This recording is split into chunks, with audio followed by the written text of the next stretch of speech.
अब destruction caused by cyclone, cyclone बहुत ज़्यादा तबाही मचाते हैं। तो साइक्लोन काफ़ी ज़्यादा डिस्ट्रक्टिव हो सकते हैं, बहुत तबाही मचा सकते हैं। जो स्ट्रॉन्ग विंड्स होती हैं वो क्या करती हैं, पुश करती हैं वाटर को शोर की तरफ, even if the storm is hundreds of kilometre away. तो जो विंड्स होती है ना वो समुंदर में आता है वैसे तो, बट क्या करती हैं, जो इसकी हवा की वजह से ये शोर किनारे पर इसको हवाएं पुश करती हैं साइक्लोन को। These are the first indication of the appearing cyclone, कि वो समुद्र की तरफ से, समुद्र में से तट की तरफ, जो आपका वो होता है ना आपके ओशन का बे, या फिर आप कह सकते हैं क्या कहते हैं इसको, किनारा, समुद्र के किनारे पे आ रही होती हैं। देयर आर फर्स्ट इंडिकेशन होती है कि the water waves produced by the wind are so powerful that a person can not overcome. बहुत ही भयंकर हवाएं चल रही होती है, लोग उससे झेल नहीं सकते हैं। Low pressure in the I lifts water surface in the centre. Pressure जो आई होता है वहाँ पे काफ़ी ज़्यादा क्या होता है, लो प्रेशर होता है। Lifts water surface in the centre, ऊपर की तरफ पानी उठता है। The rising water may be as high as 3 से 12 किलोमीटर। जो पानी की ऐसी हाइट होती है ना, कितना ऊंचा उठता है, 3 से 12 किलोमीटर नहीं, मीटर, 3 से 12 मीटर तक की उसकी हाइट होती है। ऐसा लगता है कि पानी में कोई दीवार सी खड़ी हो गई हो और दीवार सी पानी की कोई शोर की तरफ, किनारे की तरफ चलती हुई आ रही हो। As a result the sea water enters the low lying coastal areas. Low lying जो नीचे की तरफ, मतलब लो लाइन कोस्टल एरियाज का मतलब होता है जो कोस्ट से दूर के इलाके भी होते हैं ना, उधर की तरफ भी ये बढ़ने लगता है। कॉजिंग बहुत ज़्यादा लाइफ का, प्रॉपर्टी का लॉस होता है। सॉइल की फर्टिलिटी भी, मतलब मिट्टी भी खराब हो जाती है। काफ़ी ज़्यादा हैवी रेनफॉल होती हैं और बहुत ही बुरी कंडीशन हो जाती है, तो फ्लड्स भी आ जाते हैं। हाई स्पीड की विंड होती है, साइक्लोन आते हैं तो इससे घर तबाह हो जाते हैं, टेलीफोन की लाइंस, रेलवे लाइंस लॉस हो जाता है, मतलब पेड़ लॉस, जानवर, मतलब जानवर तो खैर समझ जाते हैं, उनमें तो सेंसेस होते हैं। इंसान की प्रॉपर्टी का, घरों का बहुत ज़्यादा लॉस होता है। साइक्लोन अलग अलग नामों से जाना जाता है दुनिया के अलग अलग पार्ट्स में। हरिकेन बोलते हैं साइक्लोन को अमेरिका में, जापान, फिलीपींस में इसको टाइफून बोला जाता है। तो ये देखिए यहाँ पर मैप में बताया गया है कि जो ये यूएसए वाला रीजन है ना, तो यूएसए वाले रीजन में इसको क्या बोलते हैं, टाइफून बोलते हैं। और इंडिया वाले रीजन में तो इसको साइक्लोन बोला जाता है ना, सॉरी, टाइफून जो है वो बोला जाता है जापान वाले रीजन में, और हरिकेन जो है वो बोला जाता है यूएसए वाले रीजन में। और बाकी तो ठीक है, टाइफून और हरिकेन के बारे में हमें इसमें बताया गया है कि साइक्लोन तो इंडिया के रीजन में बोलते हैं, हरिकेन बोलते हैं यूएसए के रीजन में, और टाइफून बोलते हैं जापान के रीजन में। अब हम लोग को आगे पढ़ते हैं टोर्नाडो के बारे में। अब ये बॉक्स बाद में देखेंगे, पहले देखते हैं टोर्नाडो क्या होता है।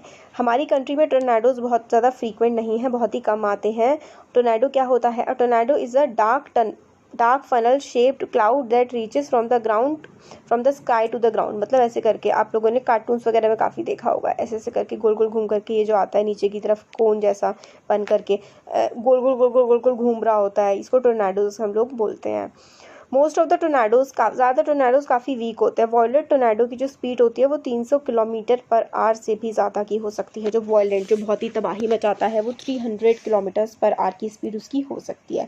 टोर्नाडो में very from with in cyclone, ठीक है, तो साइक्लोन से अलग होते हैं क्योंकि टोर्नाडोज जो है वो ज़मीन पर आते हैं, साइक्लोन जो है वो समुंदर में आते हैं और ज़मीन में आकर के गिरते हैं, ख़त्म हो जाते हैं फिर।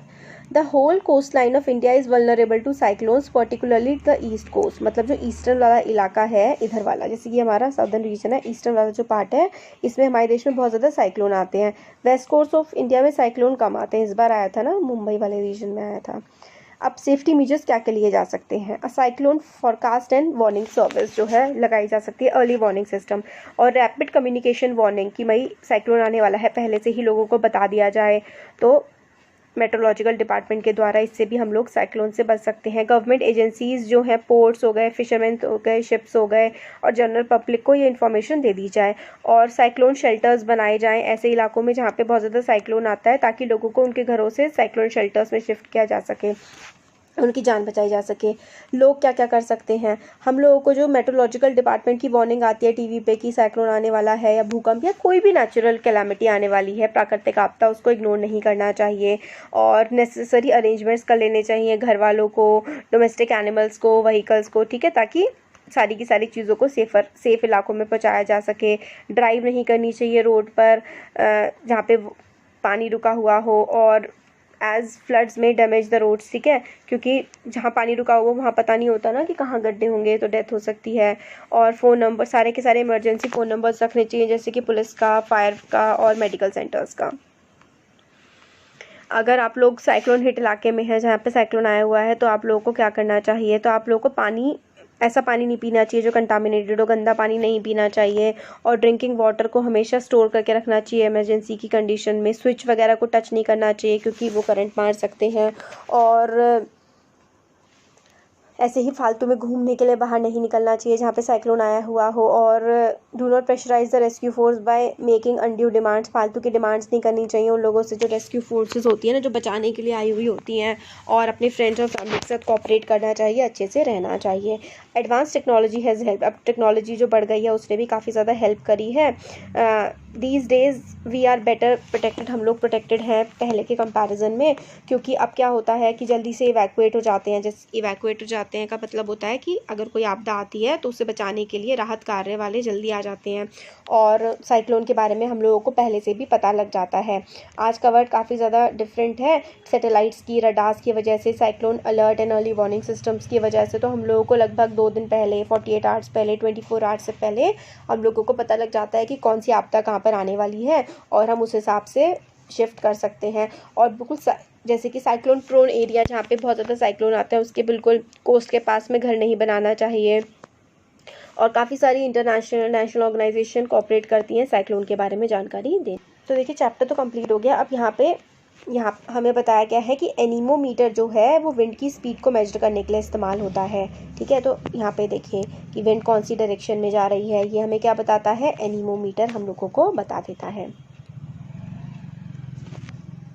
विंड स्पीड काफ़ी ज़्यादा इंपॉर्टेंट रोल प्ले करती हैं स्टॉर्म्स में, इसलिए विंड की स्पीड को मेजर करना काफ़ी ज़्यादा इंपॉर्टेंट है।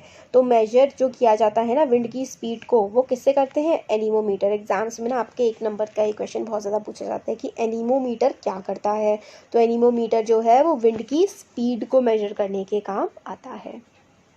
तो अब हम लोगों का सारा कंप्लीट चैप्टर ये हो गया है। हाँ, एक बार इसमें प्रिकॉशंस बताए गए हैं कि लाइटनिंग से, स्टॉर्म से आप लोग कैसे बच सकते हैं। तो आप लोग को क्या क्या नहीं करना है, तो आप लोगों को शेल्टर नहीं लेना है किसी ट्री, ऐसे ही जो अकेला खड़ा हुआ पेड़ हो उसके नीचे आप लोगों को नहीं जा करके खड़ा हो जाना है। If you are in forest take shelter under a small tree, do not lie on the ground. अगर आप लोगों को फॉरेस्ट में है, जंगल में है, तो आप लोग किसी पेड़ के नीचे चले जाएं, मगर सिर्फ एक अकेला, कहीं कुछ नहीं है, सिर्फ एक अकेला पेड़ है, उसके नीचे कभी भी ना जाके खड़े हो अगर बिजली आकर के गिरती है तो। Do not take shelter under an umbrella with the metallic end, मतलब अम्ब्रेला जो होता है ना उसमें क्या होती है, मेटल, और मेटल किसको अट्रैक्ट करती है, मेटल अट्रैक्ट करती है बिजली को। तो आप लोग अम्ब्रेला कभी भी खोल करके ना खड़े हो अगर बिजली कड़क रही हो तो, कभी चाहे भीग जाए मगर अम्ब्रेला के नीचे ना खड़े हो क्योंकि वो बिजली को अट्रैक्ट करता है। Do not sit near a window, open garage, storage shed, metal shed are not safe to take shelter. मतलब मेटल की जो चीज़ होती है ना, अगर ऊपर मेटल लगी हुई है तो उसके नीचे भी आप ना खड़े हो क्योंकि मेटल पर बिजली गिरने का सबसे ज़्यादा खतरा होता है। कार हो गया, बस हो गया, उसमें आप लोग जा कर के बैठ सकते हैं, वो सेफ प्लेस होते हैं। अगर आप पानी में हैं, get out and go inside a building, ठीक है, तो बिल्डिंग में चले जाए। आप लोगों के एग्जाम में क्वेश्चन आ सकता है कि क्या आप लोग को थंडर स्टॉर्म के टाइम में अम्ब्रेला यूज़ करना चाहिए, तो आंसर होगा नो, नहीं भी अम्ब्रेला नहीं यूज़ करना चाहिए क्योंकि अम्ब्रेला के ऊपर मेटेलिक रॉड सी लगी हुई होती है, वो हार्मफुल होती है। तो चैप्टर अब हमारा फाइनली हो गया कम।